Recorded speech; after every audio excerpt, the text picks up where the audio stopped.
Grace to you and peace from God our Creator and from our Lord Jesus Christ and from the Holy Spirit. My name is Ken Hockenberry, and it's been my privilege to serve as stated clerk for our presbytery now for 2 years. I am also the very recently appointed interim business manager. And so if you're watching this video today, I hope this will serve as a bit of an orientation for you as you prepare for our upcoming assembly meeting. The meeting will be on Tuesday, September the 15th. It'll start at 4 o'clock, but we hope you will sign on a little earlier onto the Zoom platform. We hope by now you're already registered for this meeting and you have the meeting packet on your computer. The meeting packet contains everything you'll need for the assembly meeting, the docket, the worship bulletin, the action items, and various reports and attachments. For those of you who are brand new to an assembly meeting, I hope you'll look at the page in that packet which says Welcome Commissioners. There's a one-page orientation section there on how we operate together as a presbytery when we meet. In the meeting packet, in section A, you'll find 9 action items.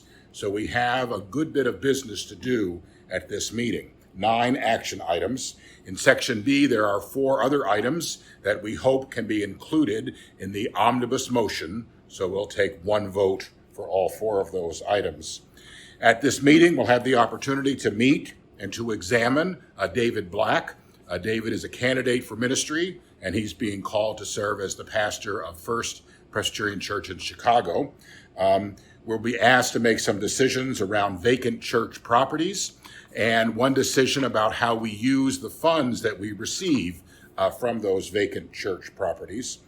We have 2 requests from the Commission on Preparation for Ministry for alternative examinations for 2 of our candidates. And so this is a very full and important meeting, so we hope you can participate fully. The 2021 Presbytery budget is part of the meeting packet, and that is there for a first reading, so information and questions you may have. Also in the packet are the financial reports up through July 31 of this year. A reminder to the assembly that under our rules, any new business items have to be to me before the start of the meeting. This is to accommodate the electronic nature of our meetings. So if you have new business or questions about new business, please send me an email. Also, for anyone, if you have specific questions on items of business in the docket, I do encourage you to call or to email the particular chairperson, moderator of that commission or committee.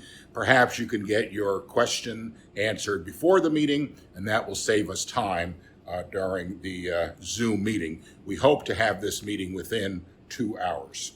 So again, thank you all for watching this video, and I hope to see you online and serve together during our meeting on September 15th. Thank you so much.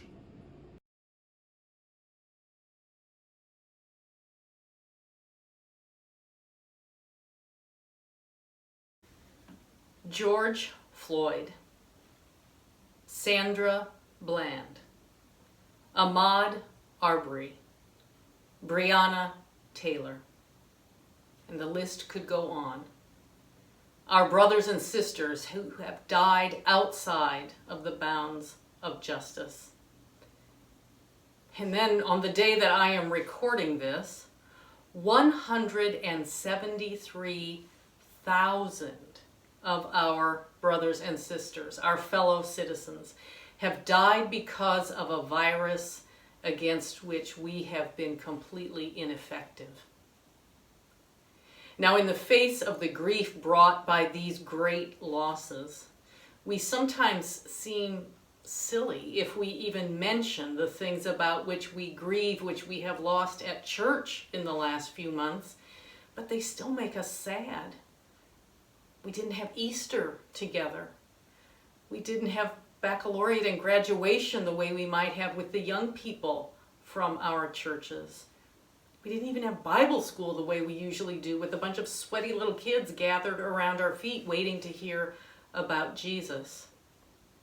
Small griefs compared to the others we have mentioned, but grief nonetheless.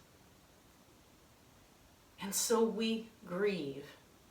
And yet we are reminded of what Paul said to the church of Thessalonica when he wrote to them and said, "We would not have you grieve, brothers and sisters, as those who have no hope." He didn't say, though, that we shouldn't grieve. We know that grief is a part of our faith. We know that even Jesus grieved.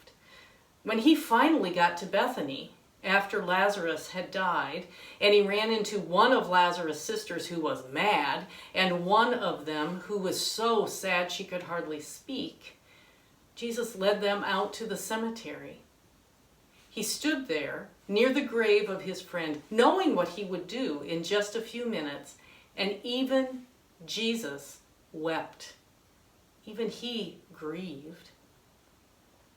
And our ancestors in the faith, who were carried off into exile in Babylon, grieved as well. We even have one of the songs they sang as they thought about all they had lost. People had been killed when these people were carried off into exile. The temple where they thought God lived had been destroyed. The beautiful city of Jerusalem, the city on a hill, lay in ruins. And so they grieved, singing a song that surely has been set to tune many times over the centuries and was again in the 20th century. On the willows there we hung up our lyres, for our captors there required of us songs, and our tormentors mirth, saying, "Sing us one of the songs of Zion.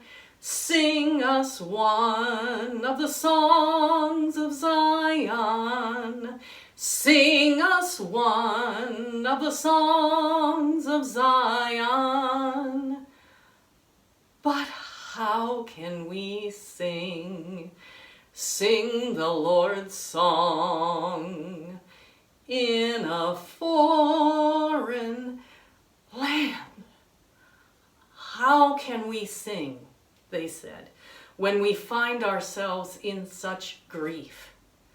How can we sing when we find ourselves in such grief? How can we continue to celebrate our faith when we cannot see what the solution to any of these things will be? How justice will finally come into the world, how we will solve the pandemic, and how we will ever get back together as church. But remember, Paul said, don't grieve as those who have no hope. Because as he also wrote to the church at Rome, we are sure and certain of this fact, that neither death nor life, nor angels nor rulers, nor things present, nor things to come, nor height, nor depth, nor anything else in all creation can separate us from the love of God, which we have come to know in Jesus Christ. Amen.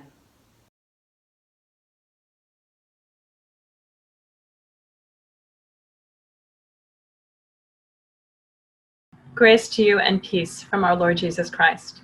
I'm Pastor Susan Hawkinson of First Presbyterian Church of Deerfield and current moderator of the Presbytery Coordinating Commission. It's our work to help the Presbytery of Chicago with vision, strategy, coordination. We're the place where conversation can take place among all the commission leaders, committee leaders, and staff of Presbytery. We try to look for what's best for the Presbytery and to listen to the hearts of the people.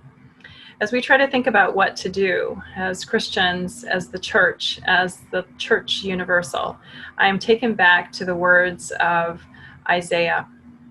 Even in a time such as this, perhaps this continues to be our work. And they that shall be of thee shall build the old waste places, Thou shalt raise up the foundations of many generations, and thou shalt be called repairer of the breach, the restorer of paths to dwell in. As we begin this day with our report, my prayer is that in each of your places, your churches, and in your prayers, that we are all together working on repairing the breach. I turn you to the work of the PCC. You'll have noticed that there was one matter in the omnibus motion. It concerns the per capita amount for 2021, which remains the same as the per capita amount of 2020. Now, sometimes when you get to this place in the docket, you think, oh yeah, per capita, that's just that head tax that the General Assembly provides for all of us. But I want you to think more creatively. It's not a head tax. It is, in fact, a way for every member of every congregation to stand up and be counted. It is that little sum of money, $36, that says, here is my investment. Here is my investment in my membership, that we are better when we are together. $36 every year, every member of every congregation puts in that amount so that we can stand together and do work that is too big for any one of us alone. So I invite you to reflect on that part of the omnibus motion. I would lift up a few other important items for information out of the PCC report. That you would note that the PCC afforded a statement in response to the killing of George Floyd, so that both sessions and the Presbytery would have opportunity to reflect on that matter. We also have sent out information to sessions and to pastors regarding advisory on reopening during the season of COVID for worship and for programming. We also have taken an unused Synod Lincoln Trail grant for adaptive change to support 12 churches of our presbytery who were adjusting and needing technology equipment to rise to the need for online worship and online programming. These are each one of them ways that we can work effectively together and that it matters that we do.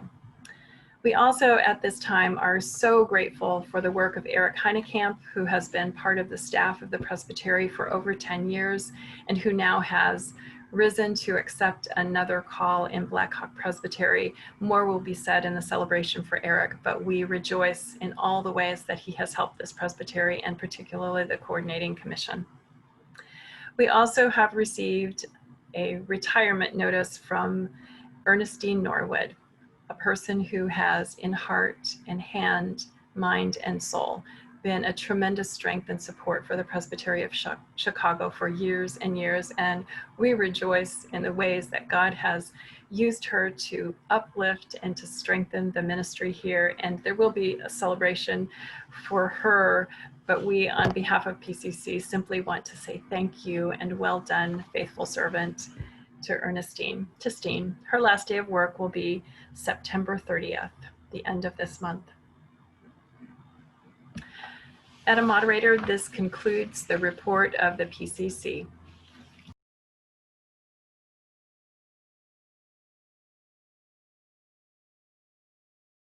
I'm Pastor Susan Hawkinson from First Presbyterian Church of Deerfield. I'm the moderator of the Presbytery Coordinating Commission, and it is my privilege today to introduce to you our newest staff member, Dr. Thomas Akompo. Thomas comes to us with an incredibly interesting story in his life.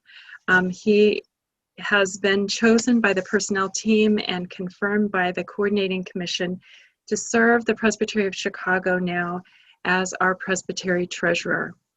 If I may, I'll just give a small background for this interesting man who has served first as he came to study as a student in biomedical research.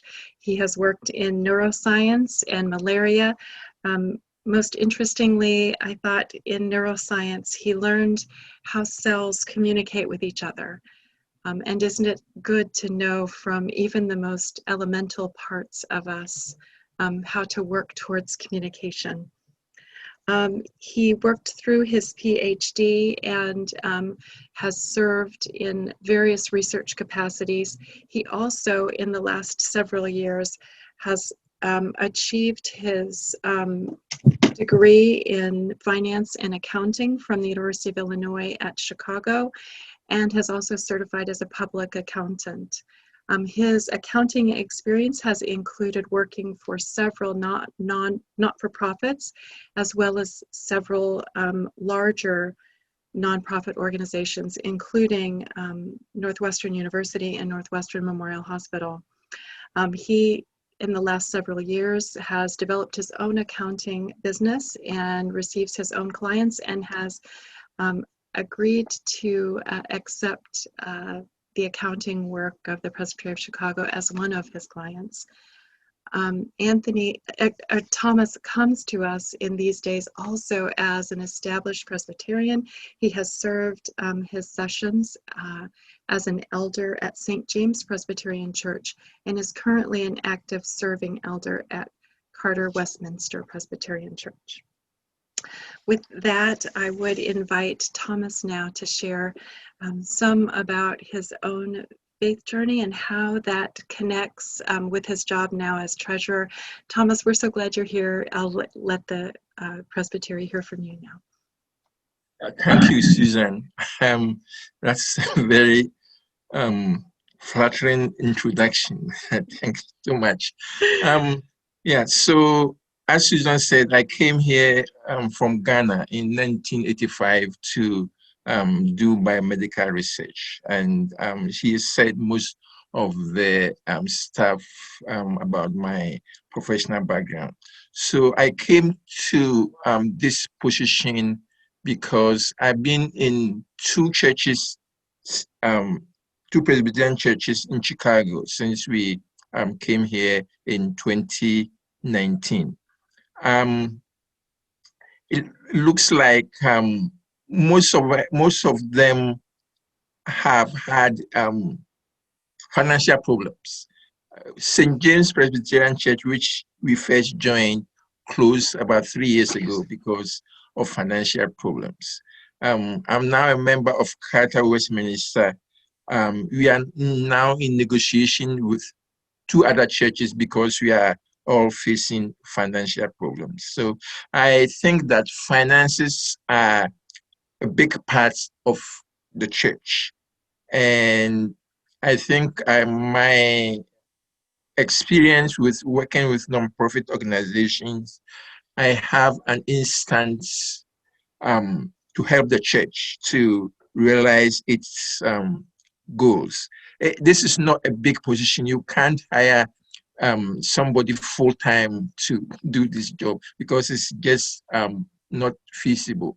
And to get a real qualified person to do the job would be difficult. So when I heard that the positions were available, I knew I could step in and help because of, like Susan said, I have my own accounting firm, so I have a lot of time, my own time, and I can stop whatever I'm doing. If the church needs me to go to a meeting, prepare documents, I will be able to help. So I'm glad they offered me this job, and I will do this job with all professional care and to the best of my abilities. So I thank the committee for giving me this position, and thank you all. Thank you, Thomas. We spoke earlier about how the role of treasurer for the Presbytery is a ministry in its own right. So if we may, as we welcome you to the staff and also to the ministry of the Presbytery of Chicago, we'd like to invite the Presbytery to be in prayer for you. So let us all together join in prayer. Will you join me? God of mercy and grace, you grant us the gift of each other, and in these moments especially, we give you thanks for your call to Dr. Akompo. We are grateful for the gifts that you have lent to him and for his willingness to offer them in service to the church. We ask by your mercy and by your Spirit that your hand would be upon him as he works, that he would find, even in the work of the presbytery, a blessing, and that you, Lord, by your Spirit, would make of him a blessing to your church here. We ask it in your holy name. Amen. Amen.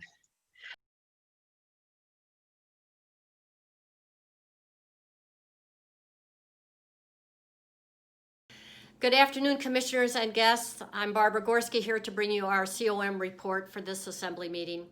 We have had a lot of changes and transitions the last few months that I want to share with you. First, Ken Hockenberry has moved from Carter Westminster to stated clerk and interim business manager here at the Chicago Presbytery. Aaron Raska has accepted a new call at Glencoe Union Church. Congratulations on this new call. We welcome Lottie McAlery Friedman to Western Springs as their new associate pastor. Her ordination and installation is scheduled for September the 13th. And then we welcome David Black to First Presbyterian Church of Chicago, who is a candidate for ministry. We're looking forward to his ordination and installation. The dates have not yet been formalized for this.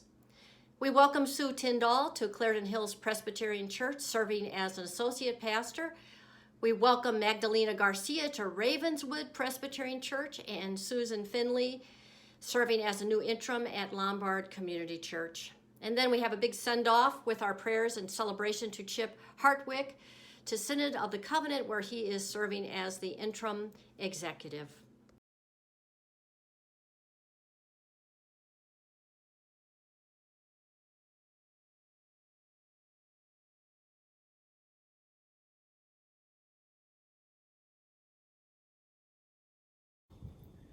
I'm Debbie Payton, and I am a teaching elder, currently serve in the Morton Grove Community Church, and I'm here with my colleague and cohort from the Care Commission, Ariel Glore, who is a ruling elder. We are here today to talk to you about a theme that has become very important in our work, which is constant responsibility. And I've asked Ariel to share a poem with you, an acrostic, in the style of the Psalms, and go for it, Ariel. Isaiah 43:19. See, I am doing a new thing. Now it springs up. Do you not perceive it? Constant responsibility. See, cacophonous, having an unpleasant sound. I've been told so many times to be quiet and sit down. Oh, obeisance, bending the head or the body in reverence or submission. For we, submission is life thus far. I'm speaking for transition. N, nebulous, lacking definite form or limits, is what has been done with black and brown bodies for centuries of time, minutes upon minutes. S, secede, a withdrawal from an organization or polity, pushed to that limit, with scornful expressions, extreme contempt, then silence and timid. T, tangential, means a superficial relevance, if any. I have heard that to be the feeling of many. A, aberration, a state or condition marked differently from the norm. That's black and brown bodies in this conform. N, nadir, the lowest point of anything. T, tantamount, being essentially equal to something. Ah, now it springs up. That is the constant for we. Isaiah 43:19, see, I'm doing a new thing. Now it springs up. Do you not perceive it? Responsibility, the state or fact of having a duty to deal with something, a burden, moral, legal, or mental accountability, reliability, trustworthiness, comes from the word responsible. A new thing, constant responsibility, used to describe the person or thing that causes something to happen. Constant responsibility, having the job or duty of dealing with or taking care of something or someone. Constant responsibility, able to be trusted to do what is right or to do the things that are expected and required for a beloved community. Constant responsibility. Can you perceive it? Thank you. I asked Ariel to share her poem because for me it invites me into her experience and to understand a bit more from her perspective what is happening and what is needed in our work together. And I was particularly caught by the two pieces together, the N, nadir, the lowest point of anything, but then you jump into tantamount, being essentially equal to something. Now it springs up. Can you say a little bit more about what you're experiencing, what you're thinking in that place? When I'm talking about nadar and the lowest part of anything, I'm going through the letters, and in those letters there's all a negative connotation in the sense of how I experience being a part of the Presbyterian Church as a person of color. And what I'm looking for, or what I'm calling out to be, is tantamount. I'm calling out to be equal and a part of everything. And I feel that in that, but I have to say that when I first heard the poem, it caused me to think harder. It caused me to think deeper. It wasn't something that I can say I've experienced in the same way. And I'm reminded that part of our work together is to do that, to listen in a deeper way so that we can begin to understand and experience other than ourselves, and so that it will move us to a bigger truth about what the world is about. Why were you so kind of caught by this term constant responsibility? We've been talking about this a little. Because it's a term that gives everybody a tantamount place, in the sense that constant responsibility for me is to continually speak out on what I need as a constant to feel a part of things in this particular construct of the church. And I feel like for white people, they have a constant responsibility to include and to be inclusive. And so even though the word is the same for both, the intent of the word and how it's being used is different for different people. And we've learned that in our conversations in our care meetings, that we think we're being clear or obvious, but we don't use words always in the same way. And again, that call to listen deeply, but then to ask some questions, to try and understand or even clarify what we think is being said by other people, and particularly people that don't have our experience. So your experience of the Presbyterian Church may have some similarities in mine, but it clearly has some difference in the Presbyterian Church. Yes. Can you say a little bit about that? That would be hard, other than the fact that I realize that what I'm saying is not recognized, and why it's not recognized is because it isn't your experience. Mm-hmm. Why you don't see that I am constantly being told to sit down and be quiet. I am constantly being accused of being out of line, and I am constantly challenged on a daily basis to be a part of this particular denomination. And so the challenge to those of us who are white and in the dominant group within the Presbyterian Church, and whose culture it is, we're responsible for finding ways to look at this and look at our part in this, and to not just reflect on what's happening to you, but how that's happening in the larger church, and also, to understand better the history as well as the current realities that people of color are experiencing. And like you said, to listen with our heart as well as our head. Yes.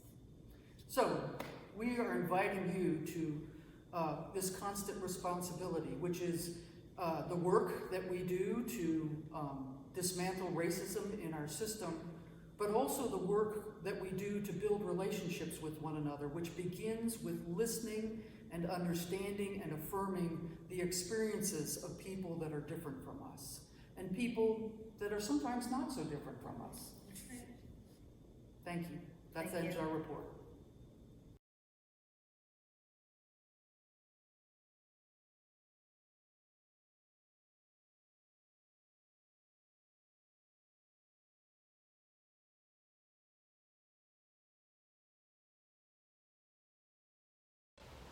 Greetings from your mission committee. The details of our most recent work are in the call papers.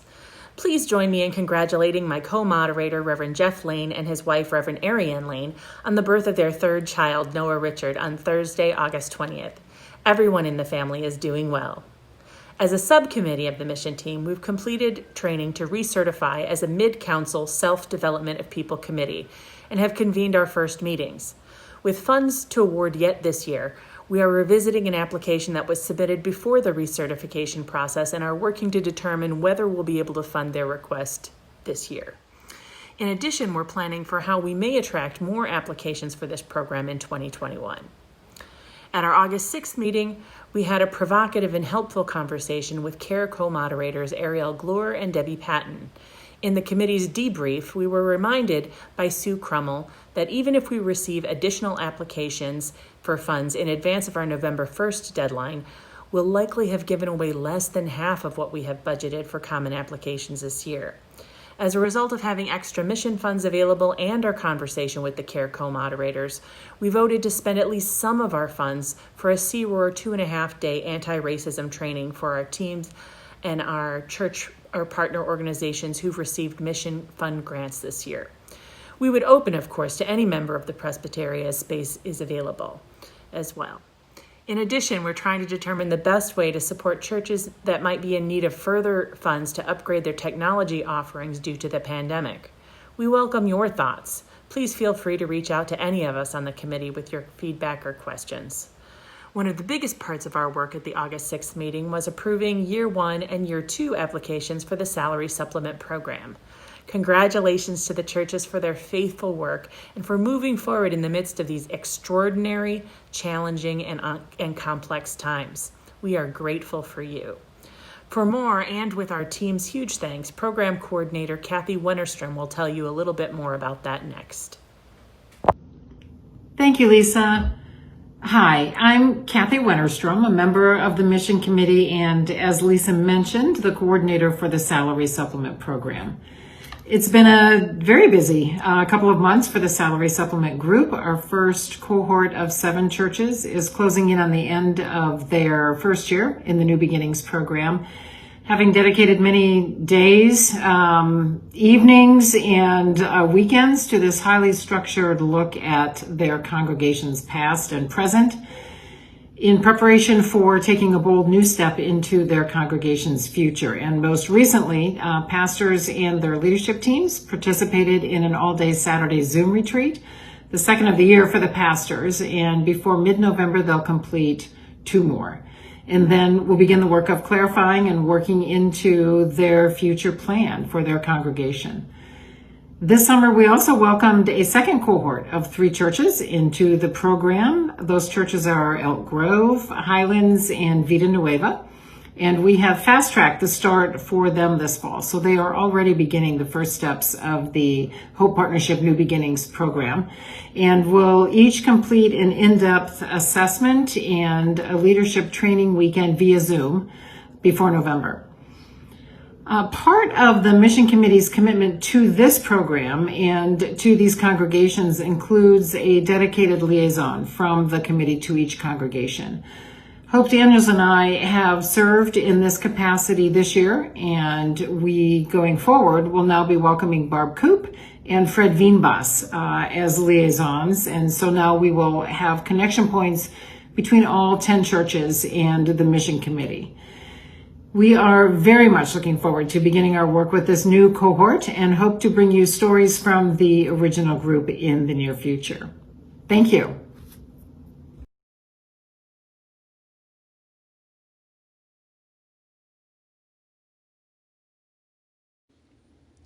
In the Presbytery of Chicago, we are investing in the creative, risky, and joy-filled work of bringing new worshiping communities into being. This means we are dedicating human and financial resources in support of emerging faith communities and their leaders.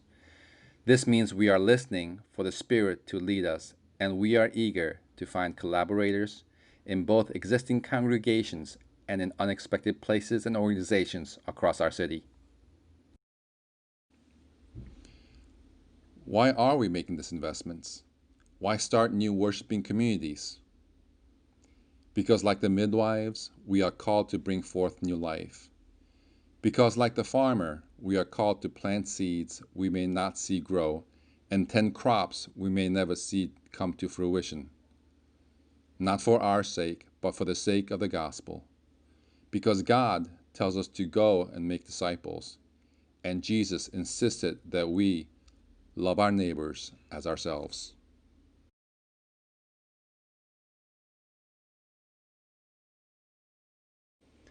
How can we as a church, as the Presbytery of Chicago, not continue to begin again and again?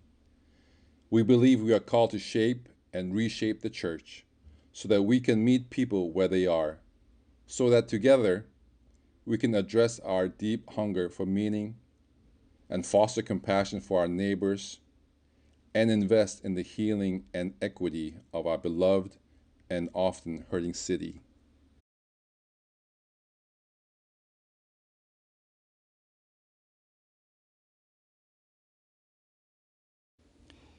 Civil rights leader and legend Ruby Sales is known to ask the question, "Where does it hurt?" In an interview in 2016, she says she learned to ask this question because it is a question that drives to the heart of the matter, and a question we scarcely know how to ask in public life now. And we know now is the time. We know that human beings are suffering in isolation. We know that people have been harmed by the church and other institutions. We know that there are those who hunger for bread and others who hunger for justice. And we know that the church has work to do to become trusted partners and fellow disciples in any kind of healing and transformation.